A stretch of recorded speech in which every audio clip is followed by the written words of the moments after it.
La peinture, la photo, l'ébénisterie et beaucoup d'autres loisirs sont pratiqués par de nombreux passionnés. Combien d'artistes méconnus existent et restent dans l'ombre? Sur Vierzon, j'ai rencontré Philippe Joly, son métier, modeleur mécanicien bois. Philippe, 42 ans, célibataire, travaille la semaine sur Paris chez un constructeur auto depuis 24 ans. Sa mission consiste en la réalisation de prototypes, maquettes chargées d'apporter confort et design de ce qui sera peut-être votre prochain véhicule.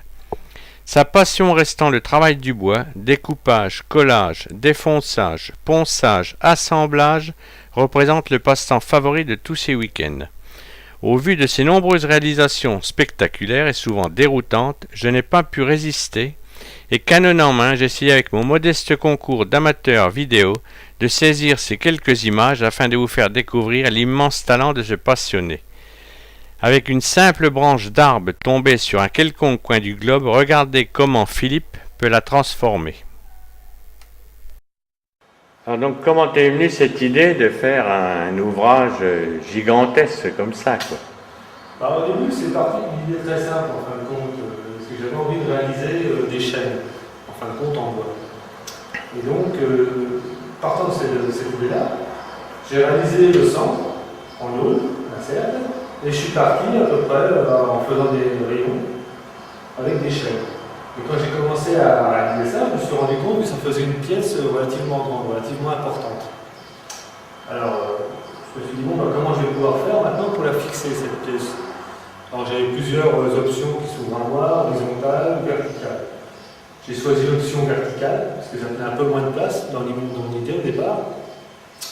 Et donc, j'ai cherché à voir dans quel cadre je pourrais l'inscrire. Alors, j'ai choisi le cercle, parce qu'en fin de compte, le cercle, c'est symbolique, en fin de compte, c'est la vie. Et les chaînes, en fin de compte, c'est pas la vie, c'est l'esclavage. Donc je me suis dit que ça serait pas mal d'associer les deux. Et j'ai commencé à faire un cercle qui, en fin de compte, fait à peu près 3 mètres de diamètre pour pouvoir inscrire ma toile d'araignée, en fin de compte, cette toile d'araignée, à l'intérieur. Cette bête là qui a l'air méchante là dans l'axe de la roue, là, qu'est-ce que ça représente pour toi? En fin de compte, lui, il représente le ver dans le fruit.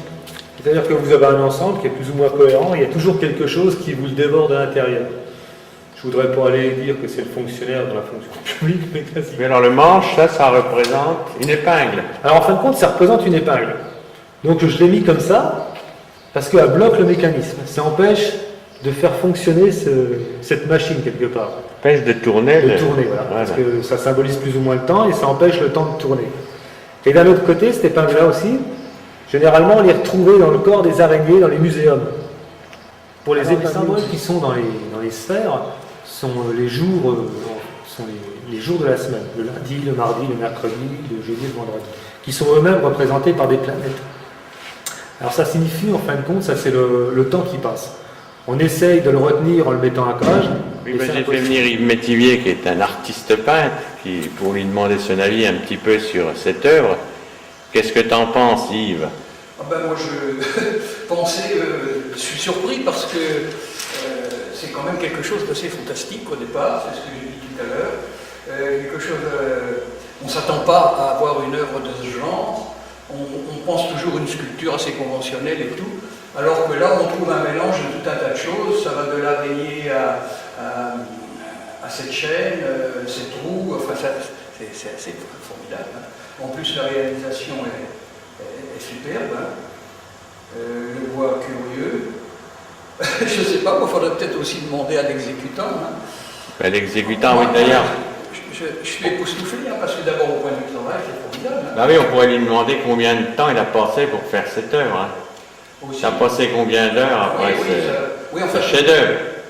Oui, moi je ne m'attache pas trop souvent à ça, ça ne veut rien dire. Ça. Non, mais ça c'est comme une toile, elle peut être réussie, elle peut être faite en 10 minutes, un quart d'heure, une demi-heure. Hein, et tu peux y passer 8 jours, c'est pas pour ça qu'elle sera mieux. Hein. C'est vrai. Mais bon, là c'est sûr qu'il faut y passer du temps. Oui, il y a quand même du temps, le point de vue finition. Il y a des choses à poncer, à tourner, etc. Hein. Cette chaîne-là, c'est fantastique. Oui, je crois que ça représente environ...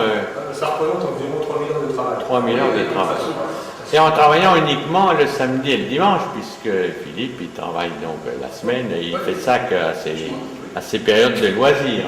En plus, c'est très varié dans le choix du sujet. Quoi. Je sais pas, il y a une espèce de, comment on l'appelle, cette espèce de c'est formidable, ça. Je ne sais pas. Une bête qui n'existe pas, là. Un bouquin, vous m'avez dit. Oui, la question était à l'artiste, hein, parce que c'en est un vrai, hein, je pense. C'était de lui demander comment lui est venue l'idée de ce truc. Est-ce que c'est parti seulement sur un détail, sur un sujet, puis après ça a évolué, ça a proliféré ça, C'est vraiment parti sur un détail et sur un sujet. Enfin, c'était plus sur un problème technique. J'avais envie de réaliser une chaîne. Donc je suis parti en fin de compte, ni plus ni moins, du centre de la côte de l'araignée. Voilà, une chaîne avec les anneaux. Une chaîne avec les anneaux, voilà. Et j'ai commencé ma chaîne, en fin de compte, et de fil en aiguille, il a fallu qu'elle fasse un certain diamètre pour avoir une cohérence, un volume. Elle s'est agrandie, elle est allée jusqu'à la roue. Voilà. Et la roue, en fin de compte, m'a posé des problèmes de fixation pour pouvoir la mettre debout. Donc j'ai été obligé de faire des supports à droite et à gauche. Ces supports ont dû avoir un empattement pour avoir une stabilité correcte par rapport au diamètre et au poids de la roue.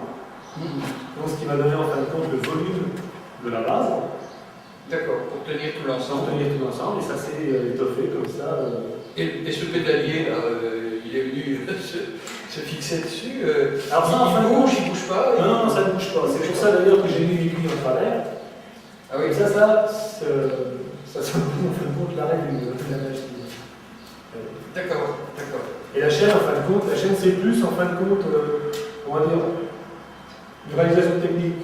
J'avais envie de faire une chaîne de vélo, en fin de compte, depuis du moins. Oui. Et donc c'est parti de là. J'ai relié en fin de compte les deux axes, et ça donne une impression que ça peut se mettre à tourner. Ça fait une relation à l'ensemble, les deux supports. C'est Tarillé qui bouquine là finalement. C'est une araignée intelligente, sans doute. Qu'est-ce qu'elle fait? Est-ce qu'elle écrit? Est-ce qu'elle lit? Et si oui, qu'est-ce qu'elle lit? Alors en fin de compte, elle écrit, parce que donc elle a sa plume, et c'est un texte en fin de compte qui a trait sur la peur de l'autre, en fin de compte, un peu sur le racisme.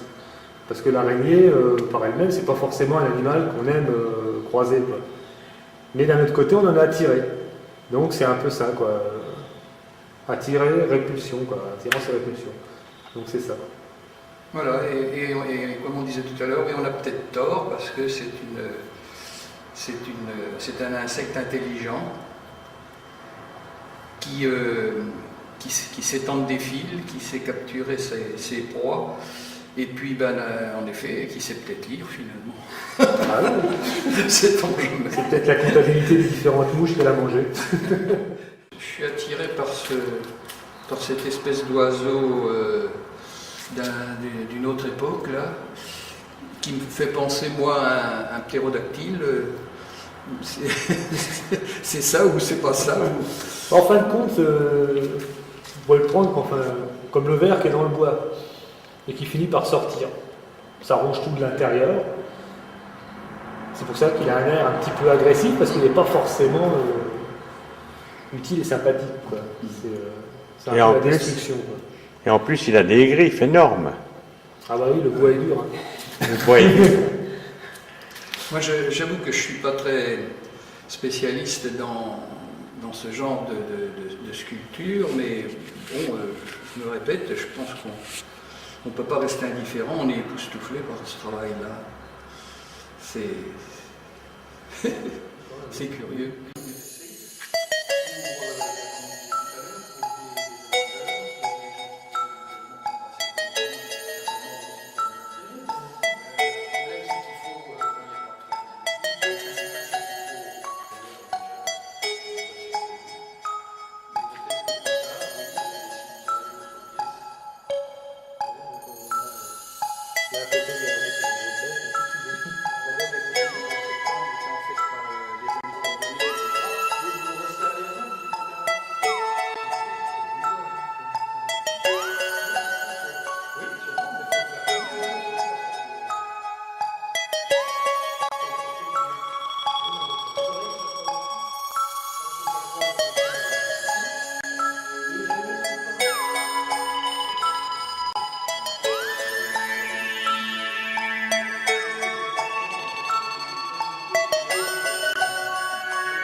de bois différents dans cette œuvre.